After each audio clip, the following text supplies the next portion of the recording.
Hello students, welcome to my class. ইয়াৰ আগৰ ভিডিঅ'ত মই হাফ ইয়াৰলিৰ কোৱেশ্চন পেপাৰ এখন লৈ আহিছিলোঁ জেনেৰেল মেথমেটিক্সৰ তাৰ অবজেক্টিভ টাইপ কোৱেশ্চনছ বিলাকৰ আনসাৰ বিলাক মই দি দিছিলোঁ আজি যিখিনি ডেসক্ৰিপটিভ টাইপ কোৱেশ্চনছ আছে সেইখিনিৰ উত্তৰ বিলাক এই ভিডিঅ'ত কৰি দিম ঠিক আছে তো আমি স্টাৰ্ট কৰো আহা প্ৰথম কোৱেশ্চনটো আছে সেকশন বি ৰ প্ৰমাণ কৰা যে 3 + 2√5 এটা অপৰিমেয় সংখ্যা ইম্পৰ্টেন্ট কোৱেশ্চন আমি কৰো আহাচোন তো আমি এনেকৈ স্টাৰ্ট কৰিম ধৰা হল 3 + 2√5 পৰিমেয় অপৰিমেয় বুলি প্ৰমাণ কৰিব লাগে আমি পৰিমেয় বুলি লিখিম গতিকে 3 + 2√5 = a/b হ'ব যদি পৰিমেয় সংখ্যা হয় তাক আমি a/b মানে ভগ্নাংশ আকাৰত প্ৰকাশ কৰিব পাৰো যত a, b সহমৌলিক তাৰমানে a আৰু b যে লিখা হৈছে এই দুটা সহমৌলিক বুলি লোৱা হ'ল আৰু b ≠ 0 সহমৌলিক মানে কি এই দুটা সংখ্যাৰ সাধাৰণ উৎপাদক একৰ বাহিৰে বেলেগ সংখ্যা নাই তাৰমানে তো ইয়াতে যেটো অপৰিমেয় সংখ্যা আছে অৰিজিনাল যেটো √5 টো অপৰিমেয় সংখ্যা ইয়াক আমি পৃথক কৰিবলৈ চেষ্টা কৰিম তো 2√5 = a/b এই 3 টো আমি ইফালে লৈ গলো -3 ঠিক আছে তো ইয়াৰ পৰা পাম 2√5 টো যেনেকৈ আছে তেনেকৈ লিখিলো ইয়াত b টো আমাৰ LCM হ'ব বা লসাগু তো a টো আমি লিখিলো আৰু ইফালে আমি পাম 3b ঠিক আছে তাৰ পিছত √5 = এই 2 টো ইয়াত যেহেতু পূৰণ হৈ আছে কোত আহিব সাইড চেঞ্জ হলে হৰত আহিব তো এটো 2b পাম এটো a - 3b এ থাকিব ঠিক আছে তো স্টুডেন্টস এইখিনিৰ পিছত আমি অকমান কথা লিখিব লাগিব এইখিনি কথা মই লিখি দিছো সোৱা ইয়াত মানে এইখিনিত a b 2 3 ইয়াতে কি আছে a আছে b আছে 2 আছে আৰু 3 আছে নহয় জানো এই সংখ্যাবোৰ আদি অখণ্ড সংখ্যা এতেকে অখণ্ড সংখ্যাৰ যোগ বিয়োগ পূৰণ হৰণত সদায় আমি পৰিমেয় সংখ্যা পাওঁ গতিকে আমি লিখিলো এইবিলাক যদি অখণ্ড সংখ্যা হয় a - 3b/2b এটা পৰিমেয় সংখ্যা a - 3b/2b যদি পৰিমেয় সংখ্যা হয় সমান ইমান আছে নহয় জানো √5 গতিকে হেকাৰণে আমি লিখিছো যে অৰ্থাৎ √5 এটা পৰিমেয় সংখ্যা কিন্তু এটো অসম্ভৱ কাৰণ √5 টো অপৰিমেয় সংখ্যা হয় গতিকে এই খেলিমেলিটো কিয় সৃষ্টি হৈছে কিয়নো আমি 3 + √5 টো পৰিমেয় হিচাপে লৈছিলো হয়নে হেকাৰণে আমি শেষত লিখি দিম এতেকে 3 + 2√5 পৰিমেয় নহয় ই অপৰিমেয় এই ধৰণে আমি এনেকুৱা অংকবিলাক কৰিব লাগে তো এইখিনি হৈ গল আমাৰ প্ৰমাণিত হল বা প্ৰুভড ঠিক আছে নেক্সট কোৱেশ্চনটো আছে সোৱা ইউক্লিডৰ কলন বিধি প্ৰয়োগ কৰি 135 আৰু 225 ৰ গসাগু উলিওৱা এই অংকটোত স্টুডেন্টস আমি এনেকৈ লিখিম যেহেতু 135 is less than 225 135 to 225 তকৈ সৰু গতিকে যেটো সৰু হেতুৰে ডাঙৰটোক আমি হৰণ কৰিম তাৰছত হৰণ কৰি আমি পালো যে ইয়াতে 90 to 90 হৈ গল আমাৰ ভাগশেষ ঠিক আছে তো এতিয়া আমি জানো যে ভাজ্য সমান ভাজক পূৰণ ভাগফল যোগ ভাগশেষ সেই কাৰণে 225 টো ভাজ্য সমান ভাজক পূৰণ ভাগফল যোগ ভাগশেষ এনেকৈ লিখিলো তাৰ পিছত ইয়াতে আমি কৰিব লাগে কি ইউক্লিডৰ কলন বিধি মতে যেটো ভাগশেষ আছে হেতুৰে যেটো ভাজক আছিল তাক আমি হৰণ কৰিব লাগে গতিকে 90 ৰে 135 ক আকৌ হৰণ কৰিলো ইয়াত ভাগশেষ পালো 45 এবাৰ গল ভাগশেষ পালো 45 গতিকে এটোক আমি লিখিম একে ধৰণে ভাজ্য এবাৰ কিমান আছে 135 আছে তো 135 = ভাজক আছে 90 আৰু ভাগফল ওলাইছিলে 1 আৰু ভাগশেষ আছে 45 একে ধৰণে এই কলন বিধি আমি ব্যৱহাৰ কৰি থাকিম যেতিয়ালৈকে আমাৰ ভাগশেষ শূন্য নহয় গতিকে এইবাৰ ভাগশেষ আছিল 45 এৰে ভাজক 90 তাক আমি হৰণ কৰিলো দুবাৰ গল ভাগশেষ পালো শূন্য ঠিক আছে তো এই লাইনটোক আমি লিখিম 90 = 45 * 2 + 0 তো এতিয়া ভাগশেষ যেহেতু 0 পালো এতেকে গসাউ বা গসাগু বুলি কোৱা যায় গসাগু হ'ব লাষ্টত জিটোৰে হৰণ কৰি পেলাই ভাগশেষ শূন্য পালো হেতু হৈ গল আমাৰ আনসাৰটো গসাগু তো এটো হৈ গল 45 ঠিক আছে তো এই ধৰণে তোমালোকে কৰিব লাগিব তাৰ পিছত কোৱেশ্চনটোত আছে সোৱা প্ৰমাণ কৰা যে √1 + sin a / 1 - sin a = sec a + tan a তো কোৱেশ্চন নম্বৰ 4 ৰ লেফট হ্যান্ড সাইডটো লিখি ললো আছিল √1 + sin a / 1 - sin a তো 1 - sin a এটো আছে আৰু ওপৰত আছে 1 + sin a হয়নে 1 + sin a ৰে আমি তলে ওপৰে পূৰণ কৰি দিম ঠিক আছে এটা আমি পূৰণ কৰি দিলো তাৰ পিছত ইয়াত আমি কি পাম সোৱাচোন হৰত আমি পাম √over চিনটো ডাঙৰ কৰি দিব লাগিব যেহেতু হৰ আৰু লব দুইটাকে ঢাকি ৰাখিছে এটো হৈ গল a + b a - b ফৰ্মুলাত আহিব তো এটো 1² - sin a স্কয়াৰ আৰু ওপৰত 1 + sin a 1 + sin a দুবাৰ আছে গতিকে এটো আমি হোল স্কয়াৰ লিখি দিব পাৰো যেহেতু ইয়াৰ হোল স্কোয়াৰ আছে গতিকে ইয়াৰ পৰা আমি ৰুট ওভাৰ চিনটো উঠাই দিব পাৰো তো 1 প্লাস sin a হৈ যাব এটো আৰু ৰুট ওভাৰ চিনটো অকল ইয়াতে থাকিব ঠিক আছে তো এটো 1 স্কয়াৰ মানে 1 গুণ 1 আৰু এটো sin a হোল স্কয়াৰ মানে sin স্কয়াৰ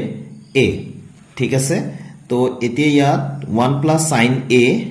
এটো হোল আৰু root over 1 minus sin square a তো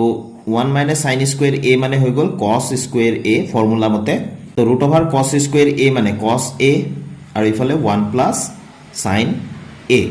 হলনে এতিয়া a প্লাস চিনৰ পৰা আমি দুভাগ কৰি দিব পাৰো তোমালোকে তলে তলে লিখিবা তো 1 by cos a plus sin a by cos a ঠিক আছে নে এটো হৈ গল তো 1 বাই cos a মানে এটো হৈ গল sec a plus sin a by cos a মানে হৈ গল tan a তো স্টুডেন্টস আমি হুপক্ষটো পাই গলো গতিকে আমি লিখি দিম রাইট হ্যান্ড সাইড প্রমাণিত হোল অর্থাৎ প্রুভড এনেকে আমি নেক্সট কোয়েশ্চন টু সোয়া ইয়া দিয়া আছে 5 নম্বৰ কোয়েশ্চন টু মান নিৰ্ণয় কৰা 2 tan square 45 degree plus cos square 30 degree minus sin square 60 degree তো স্টুডেন্টস আমি কোয়েশ্চন টু লিখি ললো ইয়াতে 2 ইনটু tan স্কয়াৰ 45 ডিগ্ৰী তো 2 tan 45 মানে 1 গতিকে 1 স্কয়াৰ হ'ব স্কয়াৰটো আছে যেহেতু স্কয়াৰটো দিবই লাগিব tan 45 ডিগ্ৰী মানে 1 তো টেবুলটো তোমালোকে মনত ৰাখিব লাগিব cos 30 মানে হৈ গল √3 by 2 আৰু স্কয়াৰ আছে যেহেতু আমি স্কয়াৰ দিবই লাগিব minus sin square 60 degree sin 60 মানেও √3 by 2 এটো স্কয়াৰ আছে যেহেতু স্কয়াৰ দিবই লাগিব ঠিক আছে তো এই দুটা মান সোৱাচোন একেবাৰে সমান হয়নে গতিকে এটো আমি এনে কাটি দিম তো 2 পূৰণ 1 গুণ 1 সমান 2 গুণ 2 এটো হৈ গল আমাৰ উত্তৰটো এবাৰ নেক্সট কোৱেশ্চনত সোৱাচোন ইয়াদি আছে যদি tan a + b √3 আৰু tan a - b 1/√3 হয় তেন্তে a আৰু b ৰ মান নিৰ্ণয় কৰা একেবাৰে সহজ আমি কৰো আহা তো স্টুডেন্টস আমাক প্ৰথমতে দিয়া আছে tan a + b √3 তো আমি এটো এনেকৈ লিখিম tan a + b √3 মানে আমি জানো tan 60 ডিগ্ৰী tan 60 ডিগ্ৰীৰ মান √3 হয় হেকাৰণে আমি √3 ৰ ঠাইত আমি tan 60 লিখিব পাৰো তো দুইফালে আমি tan আমি ৰিমুভ কৰি দিম উঠাই দিম ঠিক আছে কাটি দিব না লাগে জাস্ট আমি উঠাই দিছো বুলি ভাবিলো a + b = কিমান পালো 60 ডিগ্ৰী এটো নাম্বাৰ 1 দিয়া আকৌ দিয়া আছে হেকাৰণে আমি আৰু বুলি লিখি ললো tan a - b = 1/√3 তো আমি tan a - b 1/√3 মানে আমি লিখিব পাৰো tan 30 ডিগ্ৰী যেহেতু tan 30 ডিগ্ৰী = 1/√3 হয় গতিকে 1/√3 ঠাইত আমি tan 30 লিখিব পাৰো আগৰ দৰে আমি tan আমি ৰিমুভ কৰি দিলো ইয়াৰ পৰা পালো a - b = 30 ডিগ্ৰী এটো নাম্বাৰ 2 তো আমি প্ৰথমটো সমীকৰণ 1 বুলি দিলো আৰু দ্বিতীয়টো সমীকৰণ 2 বুলি দিলো এতিয়া স্টুডেন্টস আমি 1 + 2 কৰি দিলো ইয়াত কৰিলে আমি কি পাম বাওফালৰখিনি বাওফালে আমি যোগ কৰিম a + b প্ৰথমতে আছে আৰু প্লাস a - b দ্বিতীয়টোত আছে আৰু ইফালে কি আছে 60 আৰু ইফালে 30 তো 60 ডিগ্ৰী প্লাস 30 ডিগ্ৰী ঠিক আছে ইয়াত ভালকৈ মন কৰা b আৰু এটো - b গতিকে এটো কাটি দিলো তো আমি কিমান পালো টুৱাইস a আৰু ইফালে 90 ডিগ্ৰী আৰু 2 ৰে 90 ক আমি কাটি দিলে তাৰ মানে a = কিমান পাম 90 ডিগ্ৰী বাই 2 তো এতেকে a এর মান আমি কিমান পাই গলো a এর মান পালো আমি 45 ডিগ্ৰী তো স্টুডেন্টস এতিয়া a এর মানটো আমি পাই গলো a এর মানটো আমি 1 ত পাতি দিও গতিকে আমি এনেকে লিখিম 1 ৰ পৰা 1 ত আছিল a + b = 60 ডিগ্ৰী হয়নে তো a এৰ মানটো আমি পাতি দিও ইয়াত 45 ডিগ্ৰী পাতিলো প্লাস b = 60 ডিগ্ৰী অৰ্থাৎ আমি b এৰ মানটো উলিয়াম তো b = কিমান হৈ যাব 60 ডিগ্ৰী এই 45 টো সাইড চেঞ্জ কৰি দিলো -45 ডিগ্ৰী হৈ গল তো এতেকে b এৰ মানটো আমি কিমান পাই যাম ইয়াতে 15 ডিগ্ৰী পাম তো এটো হৈ গল a আৰু b এর মান পাই গলো হয়নে এতিয়া হৈ গল সেকশন c ইয়া দিয়া আছে তলৰ সমীকৰণটো সমাধান কৰা এটো এটা দ্বিঘাত সমীকৰণ হয় ইয়াক আমি সমাধান কৰিব লাগে তো স্টুডেন্টস কোৱেশ্চনটো লিখি ললো এটো আমি উৎপাদক বিশ্লেষণ পদ্ধতিৰে সমাধান কৰি দিও তো ইয়াতে আমি 3x² লিখিলো 3 × 2 = 6 6 ৰ পৰা 1 গলে 5 হয় গতিকে আমি ইয়াত লিখিম 6 - 1x - 2 = 0 তো এটো 3x² মাইনাস 6x আৰু বাহিৰত মাইনাস থাকিলে ভিতৰৰ মাইনাস কি হৈ যাব প্লাস হৈ যাব x1 * x - 2 = 0 তো এতে এই দুটাৰ পৰা কমন আহিব 3x তো ইয়াত থাকিব x মাইনাস ইয়াত থাকিব 2 আৰু প্লাস ইয়াত 1 এই দুটা যদি একো কমন নাহে তো 1 আমি লব লাগিব তো x - 2 এ হ'ব = 0 এতিয়া ভালকৈ লক্ষ্য কৰা এইটো আৰু এইটো কমন আছে তো x - 2 এটো ললো আৰু ইফালে 3x + 1 হবে এটো 3x আৰু +1 = 0 তো x - 2 = 0 লিখিম বা এটো 3x + 1 = 0 লিখিম ঠিক আছে ইয়াৰ প্ৰথমটো ভাগৰ পা x = 2 এটো পাই গলো আৰু ইয়াৰ পা আমি 3x = -1 হল x ৰ মানটো আমি পাম -1/3 তো ইয়াৰ এটো যেহেতু দ্বিঘাত সমীকৰণ হয় গতিকে দুটা মূল থাকিব মূল দুটা হৈ গল 2 আৰু -1/3 তাৰ পিছত ষ্টুডেন্টস এই কোৱেশ্চনটো তোমালোকক নালাগে সিলেবাসৰ বাহিৰত গতিকে 9 নম্বৰ কোৱেশ্চনলৈ আহিলো ইয়াত দিয়া আছে যদি a b আৰু c কোনকেটা abc ত্ৰিভুজৰ অন্তকোণ হয় তেন্তে দেখুৱা যে sin b + c/2 = cos a/2 তো ইম্পৰ্টেন্ট কোৱেশ্চন আমি কৰো আহা তো স্টুডেন্টস আমি এনেকৈ লিখিম যেহেতু a b c হল ত্রিভুজ abc ৰ অন্তকোণ এনেকৈ দিয়া আছে যদি অন্তকোণ হয় a + b + c = 180 ডিগ্ৰী হ'ব মানে এটা ত্ৰিভুজৰ তিনিটা কোণৰ যোগফল সদায় 180 ডিগ্ৰী ইয়াত আমি b + c বাওফালে ৰাখিলো আৰু 180 - a এটোক আমি সোঁফাললৈ লৈ গলো ঠিক আছে তো তলত আমাক 2 লাগে b + c/2 এফালে 2 ললে 180 ডিগ্ৰী - a/2 এনেকৈ আমি লিখিম ঠিক আছে তো ইয়াতে b + c/2 এতিয়া 180 ডিগ্ৰী / 2 মানে 90 ডিগ্ৰী আৰু ইয়াত কিমান হ'ব a/2 অৰ্থাৎ এই 2 টো মাইনাসৰ পৰা দুটা 180/2 - a/2 এনেকৈ লিখিব পাৰো তো 180/2 মানে কিমান হ'ব 90 ডিগ্ৰী তো এতিয়া আমি দুইফালে আমি sin ব্যৱহাৰ কৰো তো দুইফালে আমি sin লৈ লওঁ sin b + c/2 যেনেকৈ অকমান আগৰ এটা কোৱেশ্চনত আমি tan টো আমি দুইফালে এৰুৱাই দিছিলো হয়নে ঠিক সেই ধৰণে আমি sin টো আমি দুইফালে লবও পাৰো তো আমি sin 90 ডিগ্ৰী - a/2 এটো পাই গলো তো এতেকে আমি এটো শেষে হল sin b + c/2 এটো হল আৰু ইফালে sin 90 ডিগ্ৰী - a মানে আছিল cos a এটো ফৰ্মুলা এটা আছিল sin 90 ডিগ্ৰী - a মানে cos a তো sin 90 ডিগ্ৰী - a/2 মানে আমি কি লিখিম cos a/2 গতিকে এটো আমি পাই গলো প্ৰমাণিত হৈ গল প্ৰুভড ঠিক আছে এই ধৰণে কৰিবা একেবাৰে সহজ গোটেই অংকটো মই দেখাই দিছো এনেকৈ কৰিব লাগিব নেক্সট কোৱেশ্চনটো সোৱা ষ্টুডেন্টস ইয়াত দিয়া আছে এটা ত্ৰিভুজৰ শীৰ্ষবিন্দু তিনিটা 2, 3, -1, 0 আৰু 2, -4 হলে ত্ৰিভুজটোৰ কালি উলোৱা এটো স্থানাঙ্ক জ্যামিতিৰ একেবাৰে সহজ সোৱাচোন তো ষ্টুডেন্টস আমি এটো এনেকৈ স্টাৰ্ট কৰিম প্ৰদত্ত বিন্দু তিনিটা একেটা যিকেটা দিয়া আছিল হেটা লিখি ললো ইয়াতে x1 y1 মানে এই প্ৰথম দুটা 2 আৰু 3 কমা দি দিলো x2 y2 মানে পিছৰ দুটা -1 আৰু 0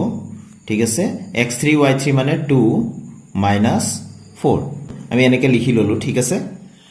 ত্ৰিভুজৰ কালি উলোৱা সূত্ৰটো হৈ গল স্থানাঙ্ক জ্যামিতিত হাফ এনেকৈ ব্ৰেকেটৰ ভিতৰত আমি x1 into y2 - y3 plus x2 into y3 - y1 plus x3 into y1 - y2 এটো আমি মনত ৰাখিব লাগিব তাৰছত এই হাফটো দিলো x1 মানে কিমান আছে 2 তাৰছত y2 - y3 y2 মানে আছে 0 minus y3 মানে কিমান আছে -4 গতিকে এটো -4 ইয়াত এটা সৰুকৈ ব্ৰেকেট দি ললো তো এটো ব্ৰেকেট সেকেন্ড ব্ৰেকেট হ'ব ঠিক আছে প্লাস x2 মানে কিমান আছে -1 যেহেতু -1 গতিকে এটো ব্ৰেকেট দি লম তাৰছত y3 মানে কিমান আছে -4 এটো ব্ৰেকেট দি ললো -4 এটো -y1 মানে কিমান আছে 3 এনেকৈ ধুনিয়াকৈ গুটেখিনি আমি লিখি লব লাগিব x3 মানে কিমান আছিল 2 তাৰছত y1 মানে কিমান আছে 3 -y2 মানে কিমান আছে 0 এই গুটেখিনি আমি মানকেটা এনেকৈ টুকি ললো ঠিক আছে এতিয়া আমি ক্যালকুলেশন স্টার্ট কৰো হাফ এটো 2 0 টো বাদ দিলো 0 টো বাদ দিলে ইয়াত কিমান পাম মাইনাস মাইনাস প্লাস 4 হৈ গল মানে 2 পূৰণ 4 পালো এটো প্লাসে মাইনাসে -1 আৰু ইয়াৰ পা আমি কিমান পাম -4 -3 আমি কিমান পালো -7 তাৰ মানে -1 into -7 plus 2 into এটো কিমান পালো 3 -0 মানে 3 মানে 2 পূৰণ 3 পালো ইয়াত ঠিক আছে তো এতিয়া হাফ ইয়াত পালো 2 4 যা 8 এটো মাইনাস মাইনাস প্লাস হৈ গল 7 1 যা 7 plus 2 3 যা 6 এখিনি পালো হয়নে তাৰপিছত এটো হাফ 21 তো ইয়াতে 21 পালো হয়নে 21/2 মানে কিমান হ'ব 10.5 তো হাফ ইনটু 21 বা 21/2 2 দিয়ে আমি হৰণ কৰিব লাগে 21ক তো আমি কিমান পাম 10.5 ঠিক আছে তো এটো যেহেতু কালি উলিয়াব দিয়া আছিল ত্ৰিভুজৰ গতিকে আমি ইয়াত লিখিম বৰ্গ একক ঠিক আছে তো এটো 10.5 বৰ্গ একক বা 21/2 লিখিলেও হ'ব এবাৰ নেক্সট কোৱেশ্চন টু 11 ত দিয়া আছে solve the following pair linear equations মানে এজোৰ ৰৈখিক সমীকৰণ দিয়া আছে ৰৈখিক সমীকৰণ জোৰৰ সমাধান কৰা বুলি কৈছে ঠিক আছে ইয়াতে এই প্ৰথমটো হৈ গল 3x + 4y = 10 আৰু দ্বিতীয়টো হৈ গল 2x - 2y = 2 তো স্টুডেন্টস আমাক সমীকৰণ দুটা দিয়া আছে 3x + 4y = 10 এক নম্বৰ বুলি দি থলো আকৌ দিয়া আছে 2x - 2y = 2 ঠিক আছে এই দ্বিতীয়টো সমীকৰণ ইয়াক মই 2 নম্বৰ বুলি দিয়া নাই ইয়াত আমি অকমান কৰিব পাৰো যেহেতু ইয়াত 2 কমন আহে 2টো কমন লৈ ললো x - y = 2 এটো আমি ইফালে সাইড চেঞ্জ কৰি দিলে x - y = 2/2 পাম অৰ্থাৎ 2 ৰে 2 হৰণ কৰিলে আমি সোঁফালে কিমান পাম 1 পাম তো x = y টো মই লিখা নাই এতিয়াও 2/2 মানে 1 মাইনাস y টো সাইড চেঞ্জ কৰি দিলু কিমান হ'ব প্লাস y ইয়াত আমি 2 নম্বৰ বুলি দিলু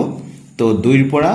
x ৰ মান আমি একত পাতি দিম এক মানে এই সমীকৰণটোত আমি পাতি দিম তো স্টুডেন্টস ইয়াত লিখি দিলু 2 ৰ পৰা x ৰ মান একত পাতি এক নম্বৰ সমীকৰণটো মই আকৌ লিখি লৈছো 3x + 4y = 10 আছিল তো x ৰ মান x ৰ ঠাইত আমি x ৰ মান পাতি দিম কি আছে 1 + y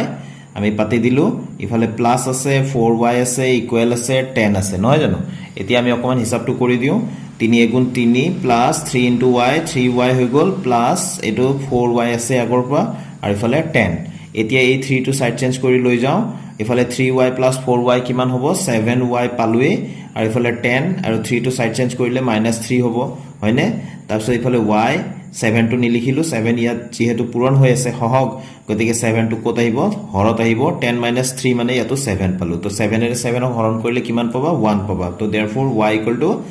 1 ঠিক আছে তো y ৰ মানটো পাই গলো y ৰ মানটো আমি কত পাতিম এই 2 ত পাতিম ঠিক আছে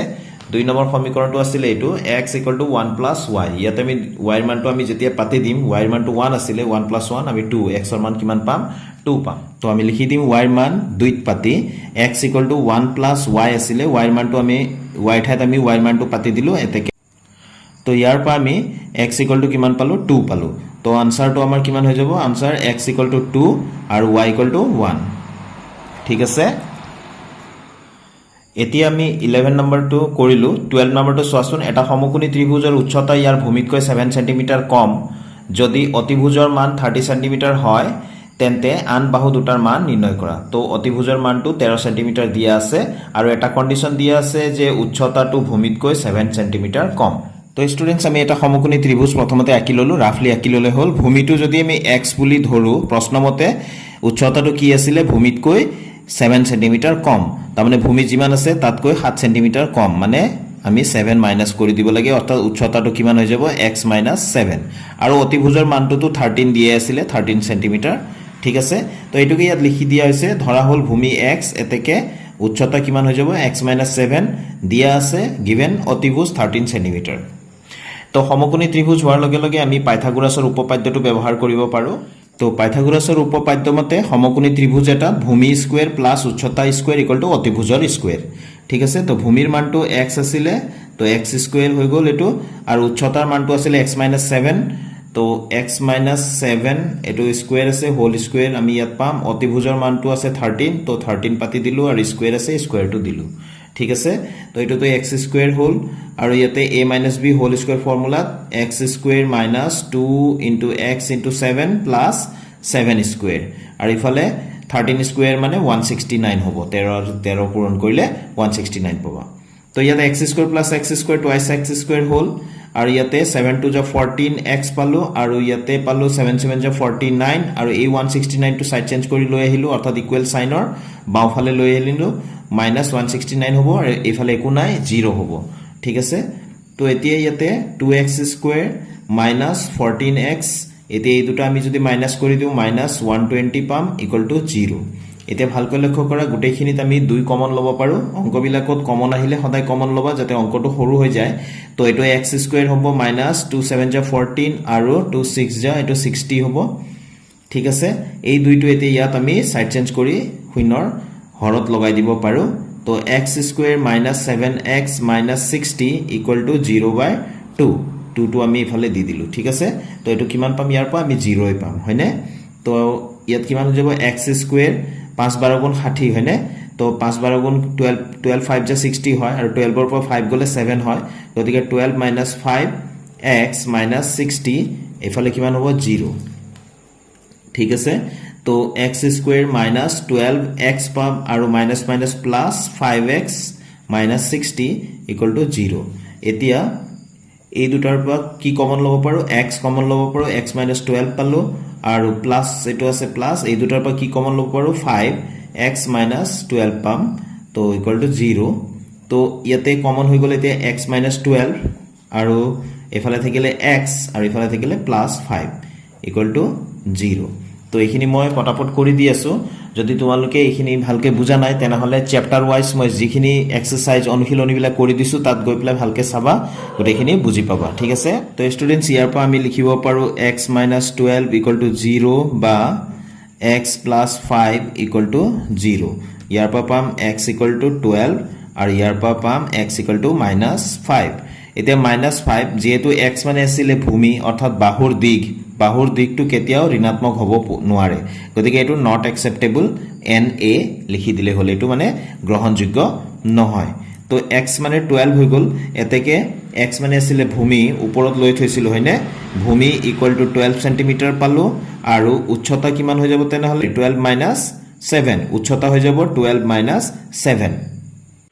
যেহেতু স্টুডেন্টস ভূমি মানে x লৈছিলো তো x ৰ মান আমি পাই গলো 12 গতিকে 12 লিখিম আৰু উচ্চতা আছিল x - 7 অৰ্থাৎ 12 - 7 সমান কিমান ওলাব 5 তো স্টুডেন্টস সেই কাৰণে 12 - 7 = আমি কিমান লিখিম 5 সেন্টিমিটাৰ তো এইটো আৰু এইটো হৈ গল আনসাৰ ঠিক আছে তো স্টুডেন্টস আজিৰ ভিডিওটোত ইমানে নেক্সট ভিডিওত মই বাকি কেটা সম্পূৰ্ণ নেক্সট ভিডিওত মই সম্পূৰ্ণ সলিউশন খিনি কৰি দিম যিমান থাকি গৈছে গটে কেটা মই নেক্সট ভিডিওত লৈ আহিম তো স্টুডেন্টস এই ভিডিওটো মই এতে সামৰিছো নেক্সট ভিডিওত মই বাকি কোৱেশ্চনৰ সলিউশন খিনি লৈ আহিম আৰু এটা ভিডিওত মই গুটেখিনি শেষ কৰি দিম গুটেকেটা কোৱেশ্চনৰ সলিউশন মই কৰি দিম তো সকলোৱে সুস্থ থাকা thank you students keep watching my channel